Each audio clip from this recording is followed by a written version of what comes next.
여러분 안녕하십니까? 여수 MBC 뉴스데스크입니다. 광양항이 개항 이후 최대 물동량을 기록했습니다. 총 물동량은 3억 톤, 컨테이너는 240만 TEU를 달성해 글로벌 항만으로 발판을 마련하고 있습니다. 박민주 기자입니다. 광양항 컨테이너 부두. 지난해 기준 총 물동량은 3억 200만 톤을 기록했습니다. 여수 광양항의 물량을 합친 총 물동량으로 지난 1923년 여수항 개항 이후 최대 물동량입니다. 컨테이너 물량도 240만 TU로 지난 1997년 광양항 컨테이너 부두 개장 이후 가장 많았습니다. 최대 물동량을 기록한 데는 국제경기 침체 속에서도 석유화학과 철강 수출 물량이 꾸준히 늘어난 효과가 컸습니다.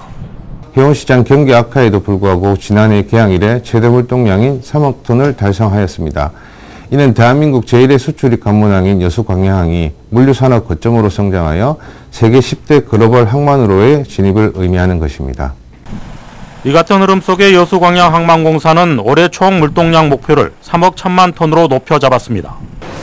하지만 광양항의 올 한 해 전망은 밝지만은 않습니다. 석유 철강 산업의 성장세가 둔화될 것이라는 전망이 나오고 있기 때문입니다. 해운 경기 불황과 한진해운 파산으로 이중고를 겪었던 여수 광양항. 개항 이후 사상 최대 물동량 기록이 세계 10위권 항만 진입의 교두보가 될 수 있을지가 앞으로 관건입니다. MBC 뉴스 박민주입니다. 전라남도가 올해 지역축제의 경쟁력 강화와 관광객 유인을 위해 다각적인 방안을 모색합니다. 전라남도는 시군축제의 경쟁력 강화를 위해 지원 확대와 평가 개선, 콘텐츠 보완 등 재개정책 분야별 목표를 설정하고 전남형 대표 축제를 선정해 내실 있는 축제가 되도록 도비 지원을 확대해 나갈 계획입니다. 올해 도내에서는 22개 시군이 182개의 축제를 개최할 계획이며 이 가운데 문화관광부가 선정한 축제는 6개, 도 대표 축제는 10개가 있습니다. 여수시가 관광객들의 편의를 위해 새로운 모바일 앱을 운영합니다. 여수시는 주요 관광지와 음식점, 주차장에 대한 정보를 통합해 제공하고 차량 정체가 발생할 경우 교통량을 분산시킬 수 있도록 새로운 코스를 안내하는 모바일 앱을 개발해 오는 4월부터 운영할 계획이라고 밝혔습니다. 여수시는 이와 함께 하멜 전시관을 포함한 관광지 4곳에 입장객 무인계측 시스템을 설치하고 음식점과 숙박시설 가격 공시 앱을 운영해 관광 신뢰도를 높이겠다고 덧붙였습니다.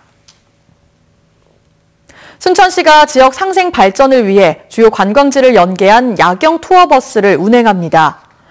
순천시는 매일 오후 6시 청춘창고를 시작으로 와온해변과 이순신대교, 해양공원 등 지역 관광지를 둘러보는 버스 투어 상품을 개발해 여수와 순천, 광양 지역의 체류형 관광 활성화에 도움이 될 것으로 기대했습니다. 이번 상품은 정부의 대한민국 테마여행 권역 사업으로 추진되며 야간 경관을 포함해 모두 3가지 일정으로 운영될 계획입니다. 종교시설에서 금품을 훔쳐 달아나던 50대 남성이 경찰에 붙잡혔습니다. 순천경찰서는 어제 오후 순천의 한 사찰에 들어가 모금함을 부순 뒤 130여만 원을 훔친 혐의로 59살 A씨를 붙잡아 조사하고 있습니다. 경찰은 오늘 오전 사찰 인근을 수색하다 A씨를 붙잡았으며 생활고 때문에 범행을 저지른 것으로 보고 있습니다. 광양시가 설맞이 우수 농특산물 홍보와 판촉에 나섭니다. 광양시는 설을 앞두고 수도권 소비자와 귀성객, 시민을 대상으로 농특산물 홍보와 판촉 행사를 갖기로 하고 오는 29일 그리고 30일 송파구청에서 열리는 직거래 장터에 참여합니다. 또 오는 30일에는 광양시 중동 농협 하나로마트 앞에서 가공업체와 생산 농가가 참여한 가운데 설맞이 제수용품전을 열 계획입니다. 설 명절을 앞두고 지자체가 선물 과대포장과 원산지 허위 표시 여부를 집중 단속합니다.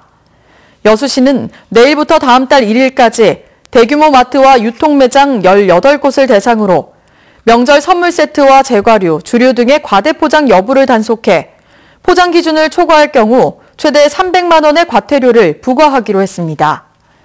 여수시는 또 농산물 품질관리원, 소비자단체와 함께 내일부터 오는 28일까지 재래시장과 대형마트를 중심으로 농축산물 원산지 표시에 대한 특별 단속을 벌일 예정입니다. 순천만 생태자원 보호에 주민 참여를 유도하기 위해 공모 사업이 추진됩니다. 순천시는 이번 달 말까지 생태마을 가꾸기와 생태자원화 사업 등을 추진할 관내 단체들의 신청을 받아 다음 달 심사를 거쳐 단체를 선정한 뒤 행재정적 지원에 나설 계획입니다. 지난해 순천시 별량면과 해룡면, 도사동 일대의 마을 11곳이 람사르 습지도시로 인증됐으며 현재 순천시는 순천만 수익의 10%를 습지 보전과 주민사업 등에 활용하고 있습니다. 순천을 방문하는 동계 훈련팀이 늘면서 지역경제 활성화가 기대되고 있습니다. 순천시에 따르면 이번 달 초부터 프로축구팀 수원FC를 포함해 20여 팀이 팔마 경기장 등에서 훈련을 진행하고 있으며 특히 유도 국가대표팀과 실업팀 등 300여 명이 국제 교류전에 맞춰 합동훈련을 실시하고 있습니다. 순천시는 오는 3월까지 전국적으로 3만 7천여 명의 선수들이 동계훈련을 위해 지역을 방문할 것으로 보고 30억 원의 파급 효과를 기대하고 있습니다. 전라남도가 지난 4년 동안 사전 컨설팅 감사를 통해 129억 원의 예산을 절감했습니다. 전라남도의 사전 컨설팅 감사 제도는 도정의 크고 작은 장애 요인에 대한 사전 예방 차원의 감사 제도로 시군이나 도출연기관 등에서 이를 신청하면 최적의 해법을 제시하고 적극 행정을 유도하는 방식으로 추진됩니다. 전남도는 시행 첫 해인 2015년 10건을 시작으로 2016년 52건, 2017년 87건, 지난해 90건 등 모두 240건을 처리했으며 이로 인한 예산 절감 효과는 129억 원에 이른다고 밝혔습니다.